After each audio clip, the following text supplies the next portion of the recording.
So we started talking about that the fatty acid must be activated first before it's being transferred from the cytosol through the lipid bilayers, through a carnitine shuttle or carnitine transporters to the intermembrane space and finally into the inner mitochondria. Now, there is something you need to understand. These fatty acids, it cannot pass through, it must be activated first. That was why we talk about the enzyme that activated it was the fatty acid CoA. The fatty acid CoA synthesis was what activated the fatty acid to fatty acid CoA. Now, as the fatty acid has been activated now, the fatty acid CoA cannot pass through the lipid bilayers into the intermembrane space. What is going to happen? That is where we have the carnitine acid transferase 1 or the carnitine palmitoid transferase 1. Now, the carnitine palmitoid transferase 1, the CoA will be ripped off and the carnitine will be attached to the fatty, it will not be fatty acid carnitine, so that it could be able to pass through the lipid bilayers into the intermembrane space. Now, inside the intermembrane space, we have what we call the carnitine translocase that will translocate the fatty acid carnitine from the intermembrane space into the inner mitochondria, where fatty acid oxidation or beta oxidation will take place. Remember that what we are trying to talk about, we're trying to talk about beta oxidation, fatty acid synthesis. Beta oxidation is oxidative in nature, is catabolic in nature, it's a degradation process. Why? The fatty acid synthesis is a synthetic process. We are trying to build from simpler precursors. Now, once the fatty acid carnitine is inside the intermembrane space, the carnitine palmitoid transferase 2 or the carnitine transferase 2 will now come and add the CoA back. We will now have fatty acid CoA. Now, the fatty acid CoA is now what will now go through the beta oxidation. Now, let's recall. Okay, now we'll talk about the processes that occur.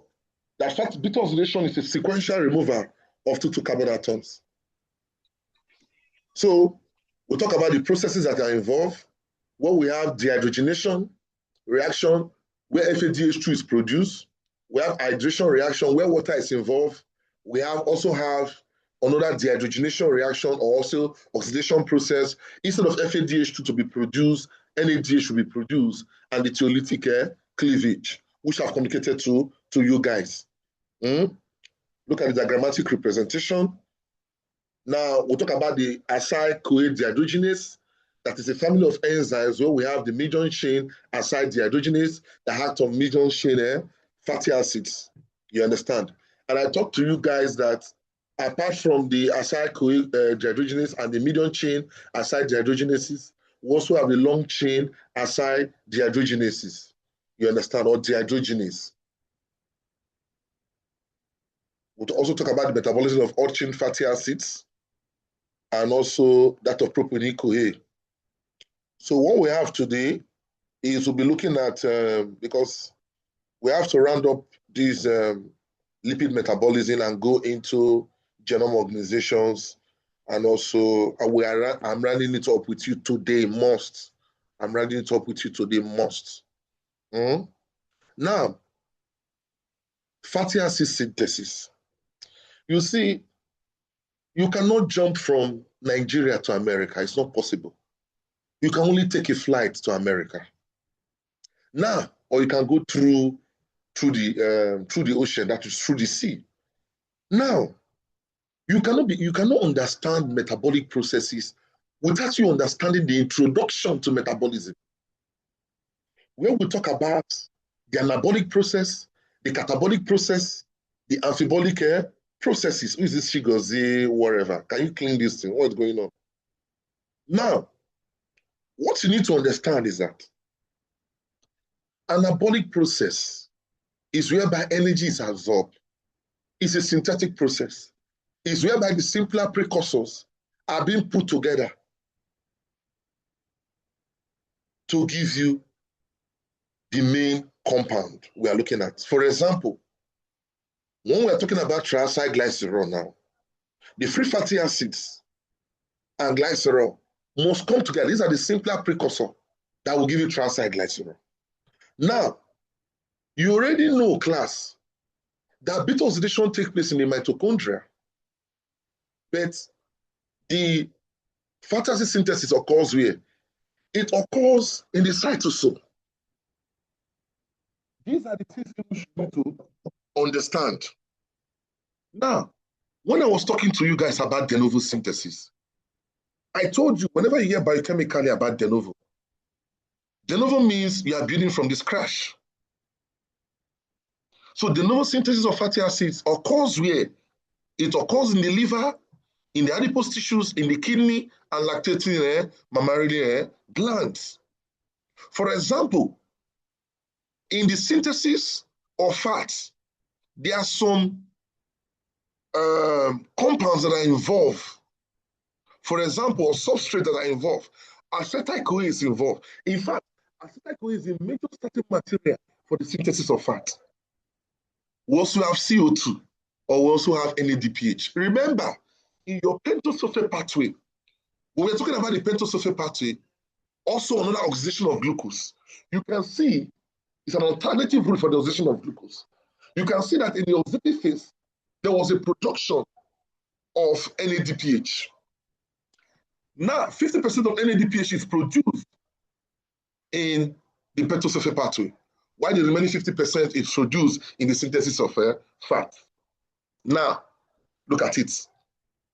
Acetyl-CoA is a major starting material that is produced in the mitochondria by the oxidation of pyruvate, mainly from carbohydrate. You can see the chain reaction. If you don't understand the introduction to metabolism, you cannot understand glycolysis.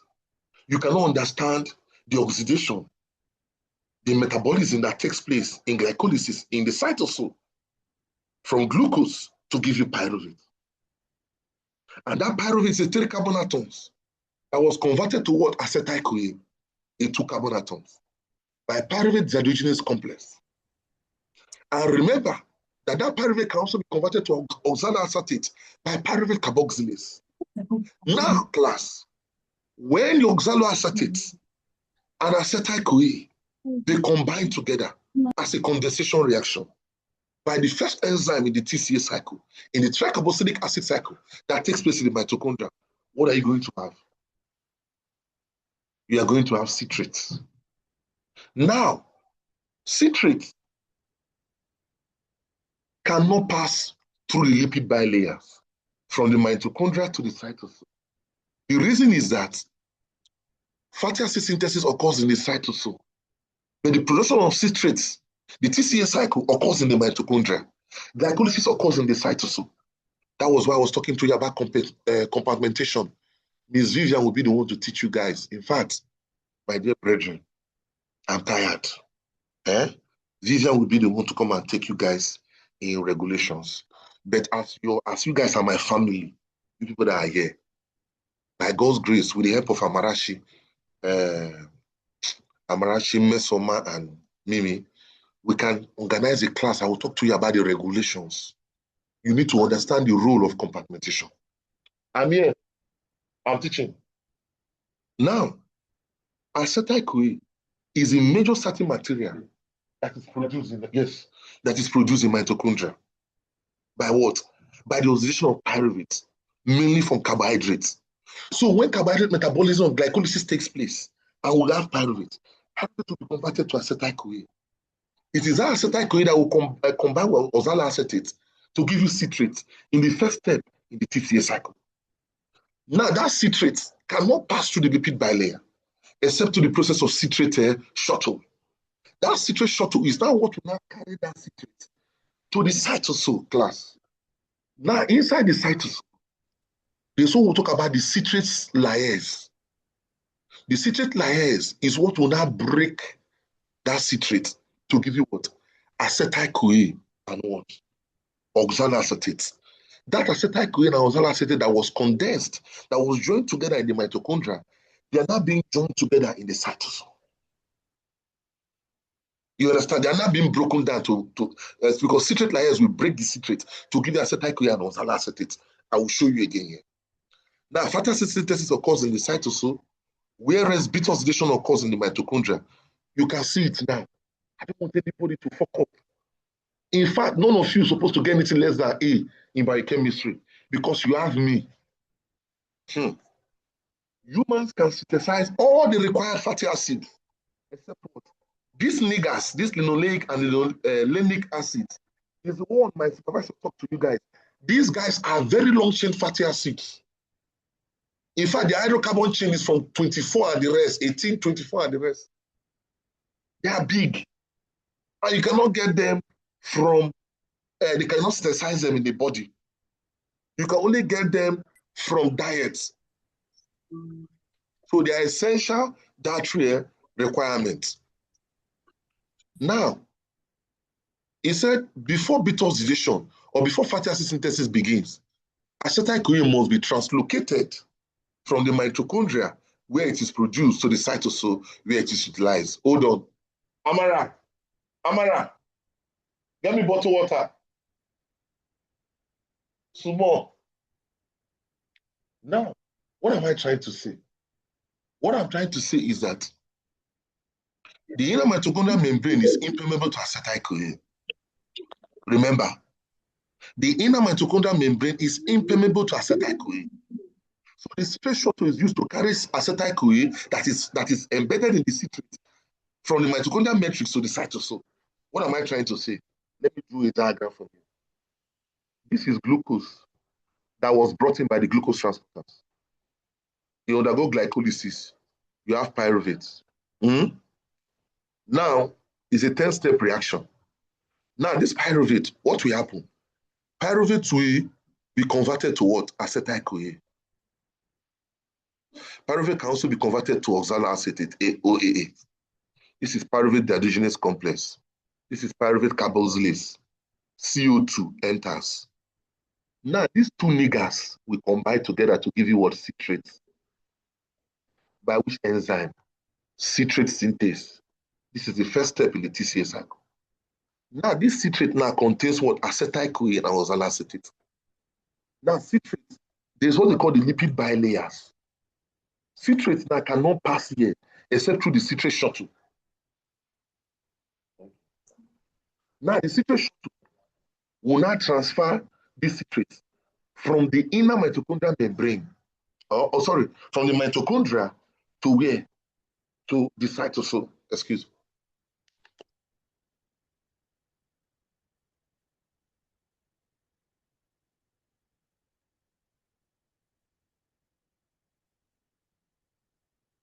Okay, now, brethren, look at this now.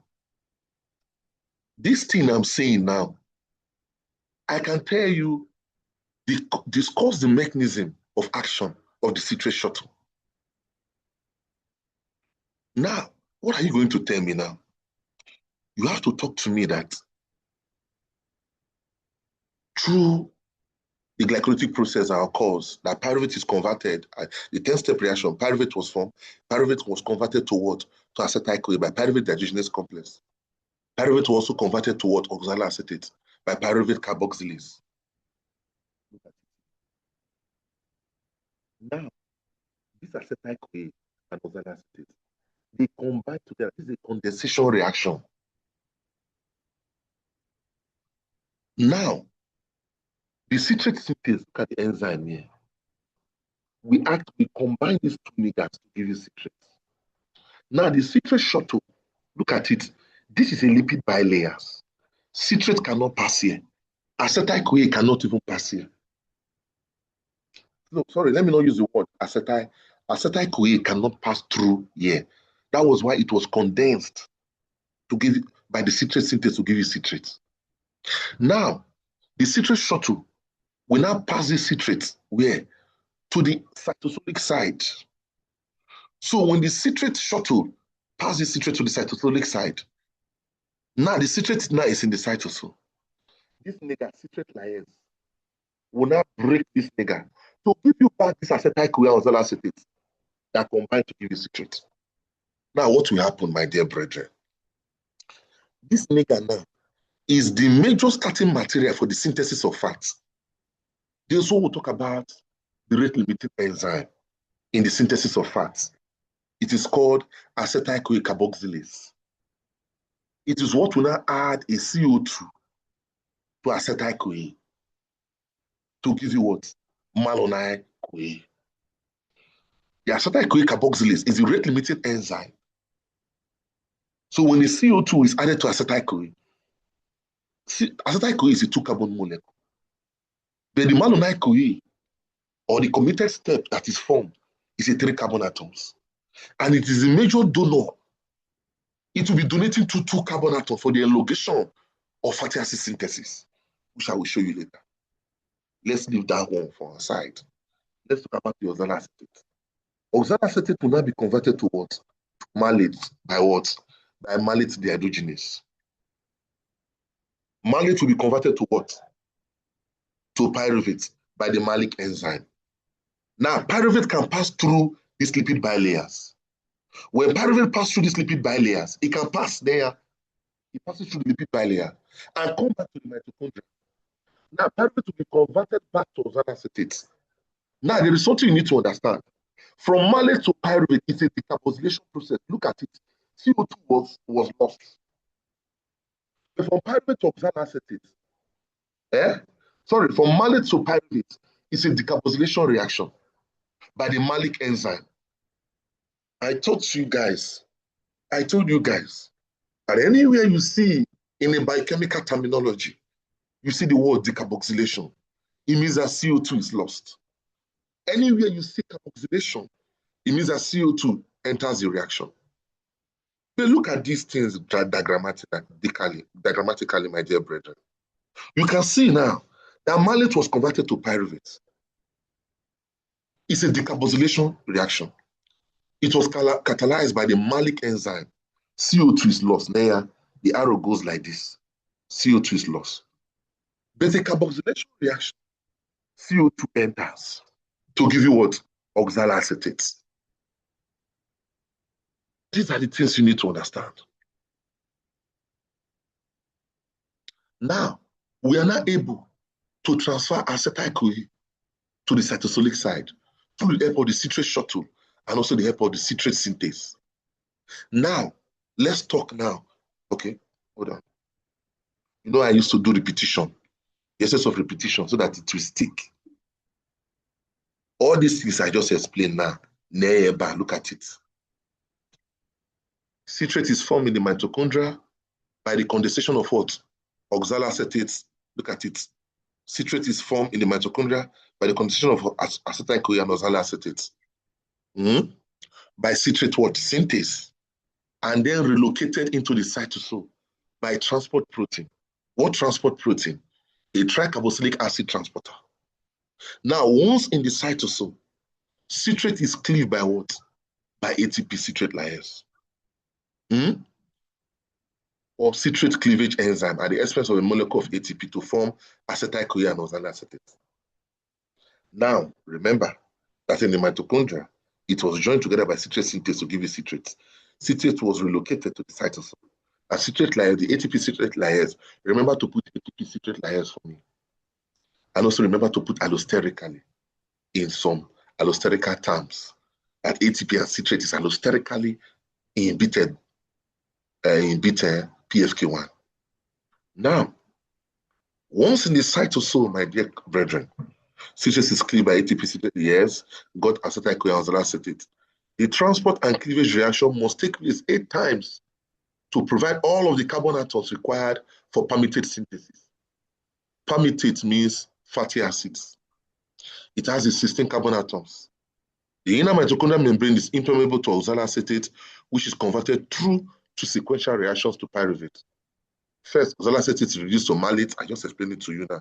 Oxaloacetate is reduced to malate by malate dehydrogenase. Malate is reduced to pyruvate by decarboxylation reaction. Can you see it? Now, you can see that citrate is formed in the mitochondria by the condensation of oxaloacetate and acetyl-CoA by citrate synthase. I've told you guys all these things. Then I'm talking about oxaloacetate. Oxaloacetate will be first reduced to malate by malate dehydrogenase. The second one is that the malate is converted to pyruvate by the malic enzymes, and CO2 is lost in this reaction because it's a decarboxylation reaction. Now the pyruvate will now move from the cytosol to the mitochondria, where it is converted back to oxaloacetate as a result of pyruvate carboxylase. It's a carboxylation reaction to give you oxaloacetate. Now the oxaloacetate can go into gluconeogenesis according to the demand of the body. Oxaloacetate can be converted straight to phosphoenol pyruvate by the action of phosphoenol pyruvate carboxylase kinase. Now, okay, look at it. Pyruvate is returned to the mitochondria, where it is carboxylated by pyruvate carboxylase to oxaloacetate to complete the shuttle. Now, the citrate shuttle, therefore, produces what? 50% of NADPH required for fatty acid synthesis. That is why when you are being taught the pentosulfate pathway, when we are talking about the importance of NADPH and also